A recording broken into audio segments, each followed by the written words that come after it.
Hello साथीहरू, good evening है। ल फेरि पनि आज वकमा जाँदैछु। दिन हिजो अस्तिको जस्तै घुमेको दिन छ।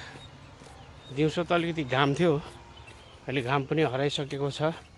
अस्तिको दिन घाम डुब्दै गरेको फोटो मैले तपाईँलाई भिडियो अपलोड गरेको थिएँ नि। आज छैन त्यस्तो वेदर है, तर पनि गुम्सेको गरम भएको कारणले गर्दाखेरि वक गर्न एकदमै सजिलै छ, गाह्रो परेको छैन। यो अब दिवालीको रमझमको कारणले गर्दाखेरि वक गर्नेहरू पनि एकदमै कम्ती मात्रामा छन्, लिमिटेड छ।